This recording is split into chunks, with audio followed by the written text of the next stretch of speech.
So we have finished our Springo animation, and I have done enemy robots. Springo animation was nice. He rolls, he jumps, kicks. It's awesome. And our animation mentor helped lots. Gilly, he helped lots. This week I've been working on the camera again. I've been making the camera motion as smooth as possible.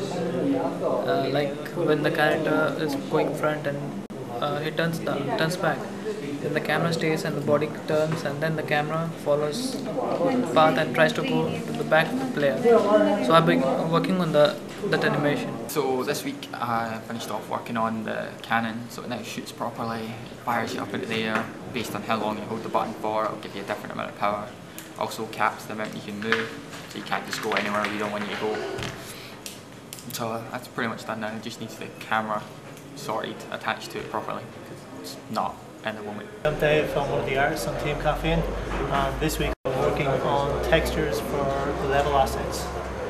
So the project's come on pretty well. So far we seem to have a reasonably nice game. It looks really well. I'm pretty happy with it. From concept to the finished game, it seems to be coming along pretty well. We have chopped and changed a few things, but that's what every team has done. At the moment, like we got all the character animations and all the characters done, so I think we're pretty much on track to get all stuff done in time. At the start of this week, we decided to drop one of the levels to give us some extra time at the end for polishing, because we think that would be better doing a little bit less but have higher quality than have too much and have it a bit iffy in places. This week I'm working on sound effects, and today working on dialogue for Dr. Junkhead. I've got some music here to get to hear that.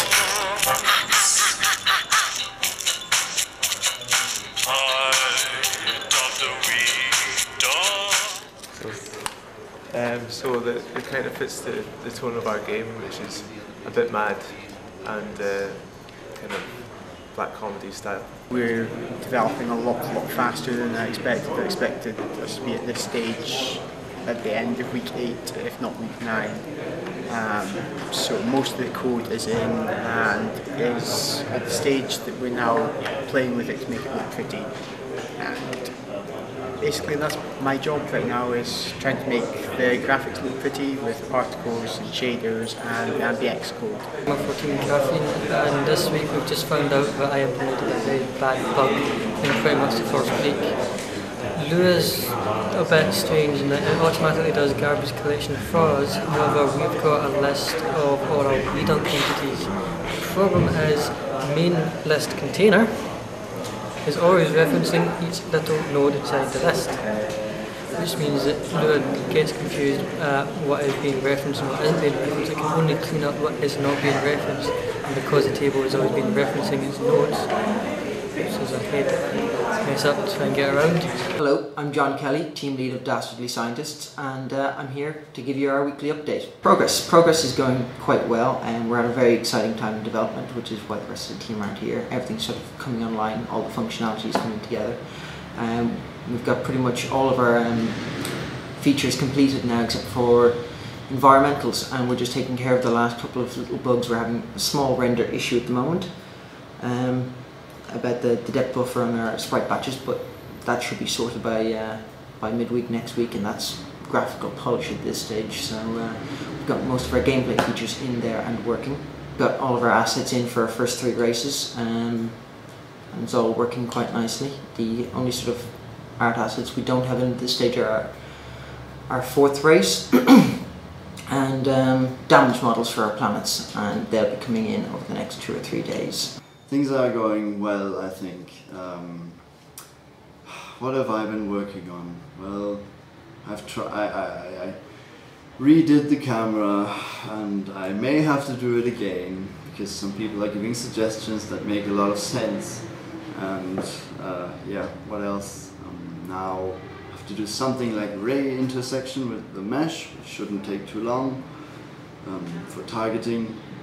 Well, I managed to properly resize the station before. After that, I began retexturing the upper level to meet, better meet people's desires for what they wanted it to look like. I'm not sure if I managed to do that, but it looks nicer in any case. I managed to finish the escalators, get the slope on them working for collision maps, and now I'm doing ceilings. Cool. Like last week, it's just gone on a big curve like this, and now I've kind of reached everything I need to do. It's kind of going down like that, so I'm kind of winding down now. Today, well, especially this morning, implementing a lot of the sounds, which is quite good. We've got the sort of like the ambient music in. We've got the sort of fight music for when you're encountering enemies. That's quite good. Sort of fades out when you leave them. All the sound effects as well. Most of those are implemented. I'm just sorting out the other two characters' attacks, Samantha and Sydney's. Leon's is almost finished. There's just a few little bits to sort of sort out. But yeah, it's all coming together basically. Oh, so it's been going okay. I've been working on sound effects as usual. Chris has been giving me different videos of the game with new visual effects that I would just do the sound effects. I've been also trying to improve the existing mix of the music. I have also been trying to organize a voice recording for the cutscenes of the game. We put in some camera events as well, so when the character runs up to a particular point, the camera will zoom out and you can see more of the level. We've also got points where you can zoom back in as well. We put in the tutorials as well, so they can be put in by our artist, and then it will come up with loads of text like how to play the game, etc, etc. We also put in a level collision mesh, which was well overdue. That fixed our problems with our physics engine.